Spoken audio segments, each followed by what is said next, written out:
Hey, Gough here, and this is how to win the Ashes, a show where I find out the key to winning a test series in Australia as England's search for an away Ashes win goes on. Over the course of the series, we'll speak to people who have been lucky enough to win down under. Hear from a few Australians on the worst thing they want to face in an opponent, and get the take from those in the press box as well. This is how to win the Ashes on talkSPORT. On this week's show, learning from the opposition. Time to hear from a man who has coached all around the world and won in Australia for South Africa. The former Australia and South Africa head coach, Mickey Arthur. My first tour as South African coach was, or test tour, was to Australia in 2006. And Graham and myself were a young coach, young captain. We were quite cock-a-hoop. We were going there. We were going to smash them. We're going to win 3-0. It's going to be great. And I think it took 2 tests for Shane Warne to say we were the worst South African team he had ever seen.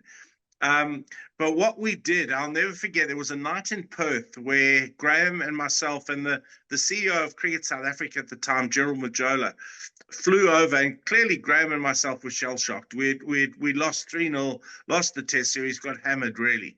And Graham and I sat in a room in Perth with Gerald, and we were going back. We knew in 2008, end of 2008, we were going back. And our planning started there and then. We had a look at what Australia had done. We had a look at the skill sets that we felt were going to be required to win in Australia. We started selecting players that we thought were going to be successful there. We got a method. And then in 2007, early 2007, it gave us 2 years to bond a team. With in mind going to Australia and winning. And I'll never forget, we selected Paul Harris because he was a left arm spinner we felt could control the game, and he got a little bit of bounce. We obviously had Morkel, Steyn, and Tini, who were going to be the basis of our bowling attack with Callis. So we knew we had the tools, and we had the ammunition. In 2006, we had AB de Villiers at the top of the order. We moved him down to 6. We had JP Duminy, or AB went 5, JP Duminy went 6. We felt we needed a little bit of a left-hand, right-hand combination there to counter some of their potential spin options, and we put a hell of a lot of thought and confidence into that. But the biggest thing for us was getting the squad to believe that they could actually go there and win, because no South African team had ever done that. So all our messaging through that period of time was kind of going to Australia 2008. And we were very lucky because we came to England in 2008 as well. And we won in England for the first time. I remember Graham Smith's fantastic innings at Edgbaston, where he won it. He was hitting Monty Panesar out the rough. I don't know how he was doing it, but it was sublime. And we got over the edge there. And then the confidence and belief in our ability, but also the confidence and belief in the team got to a level that we knew that we could go to Australia and compete, but play them on our terms as well. Mickey, you're interested in that, and I think that is the right way to go about it. The vision to look ahead and say, right, this is what Australia have got. These players for Australia are going to be around. They definitely go around that route as well. They like to go left, right, all the way through. They play a positive brand of cricket. They can be bullies on a cricket field. So when you were planning and learning from what you'd seen in 2006, were you saying, I need a spinner who can hold, that you've talked about Paul Harris, that's what he was. That's what he wasn't, a big turn of the ball, but he bowled accurate. He could bowl over, could bowl round. And were you looking for a tough type cricketer who you knew could take some of the stick that Australia were going to throw their way? 100% we were, Goughy. And again, like Paul Harris was that. And I always mentioned Paul because he was kind of the understated hero. We needed Paul to bowl well so that we could get enough rest into the legs of Steyn, Morkel, and Ntini, because we knew that they were going to, in order to get 20 wickets, they were our key players. So we needed them to get time into the league. So the unfashionable role that Paul Harris did was amazing, because the last time we went, we didn't have a spinner there. And we found that our quicks just blew out. They went over third spell, fourth spell, fifth spell, and they had nothing left. So we needed somebody who could hold the game. What we also needed was batters who could at times absorb a lot of pressure. Now, the new ball was obviously key. Australia's attack was still very, very good. So we needed to be able to absorb the pressure. But then the minute we got on top, really start applying pressure, but applying pressure in such a way that we could almost get ourselves in a very, very good position in a session. But you had to earn the right to get yourself in that position for that session, and that was key, was earning the right. So we fought damn hard in those 50-50 periods to get ourselves in a position. I remember in Perth in the first test, we chased 400 odd to win it. And you know, Smith got 100, Almanack got 100, De Villiers got 100, and then when we got Australia down, because Australia had bowled, we put our foot on the accelerator, and then the boys just went crazy.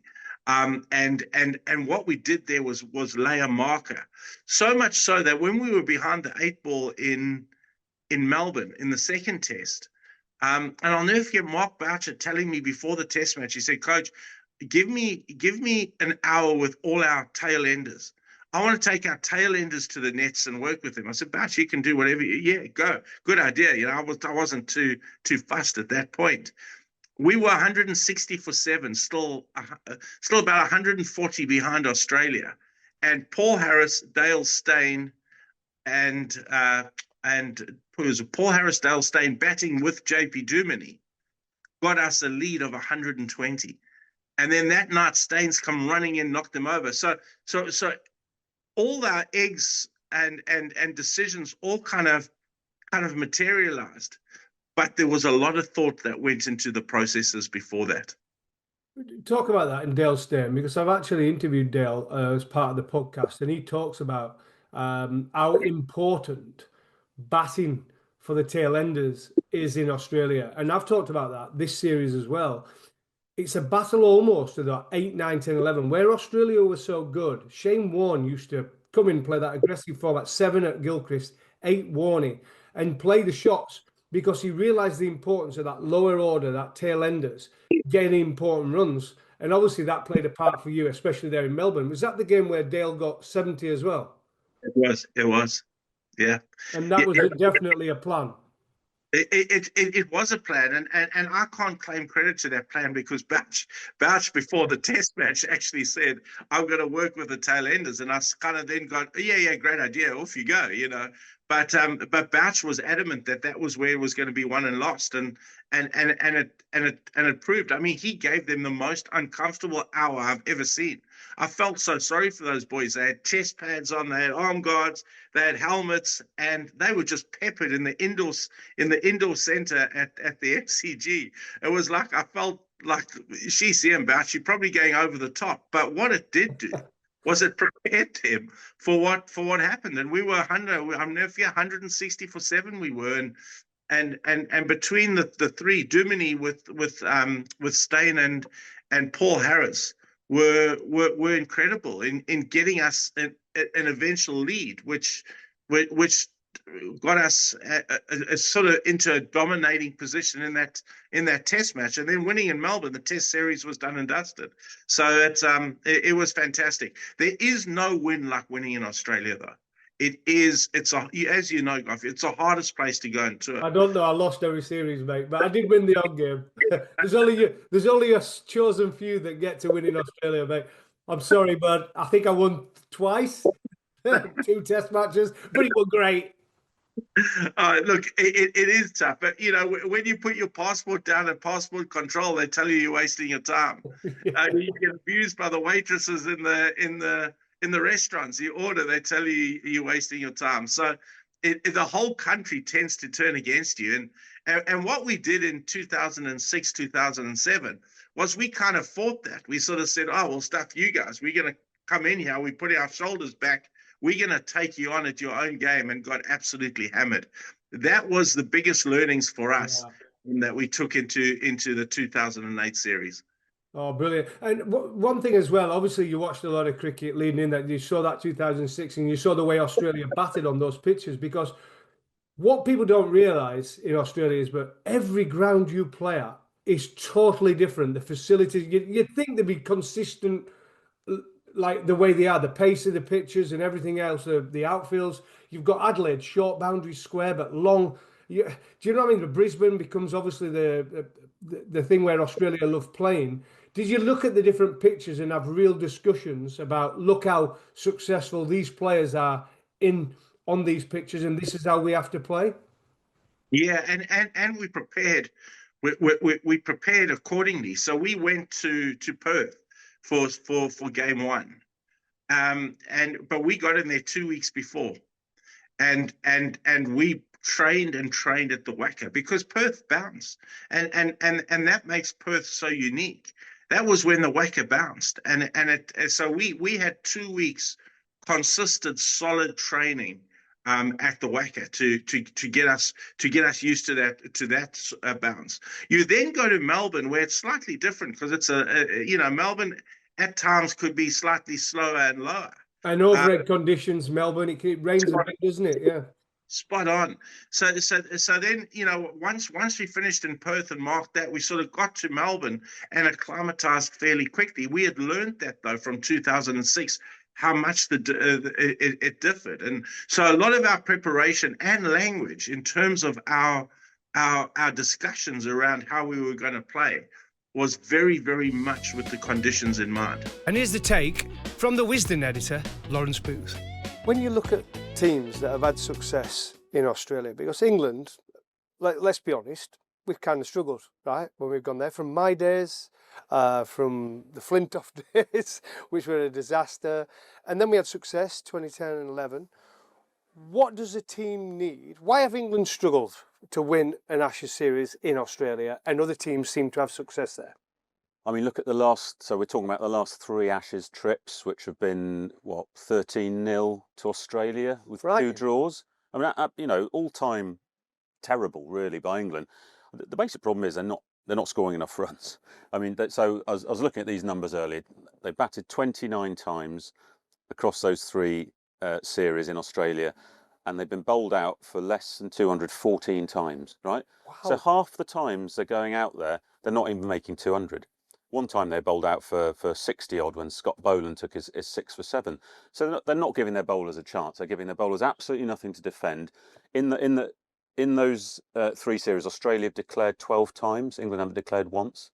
But the only innings England haven't been bowled out in was they were 279 at Sydney last time, when Anderson and Broad were blocking for a draw against Steve Smith's leg breaks. It was so dark they couldn't bowl the quicks. That's the only time in England haven't been bowled out in those 3 tours. So it sounds like an obvious thing to say, but you need to score big runs. In that time, they scored 400 twice and 300 3 or 4 times.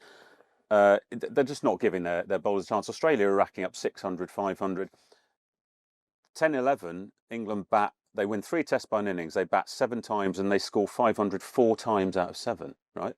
So that is the difference. If you look at teams who've done well in Australia since England last won, there are only 2 teams who've won a series there. South Africa done it twice, and then India have done it twice. They lost the last. How does South Africa keep doing it? They basically, first of all, they had 3-match series, which helped. So you win 1 game and you're kind of in it. But even so, they had 2 very good teams. So they went there in 12-13 after beating England in 2012, going top of the Test rankings. They went there for the first time as the #1 team in the world, and they basically they ground Australia down.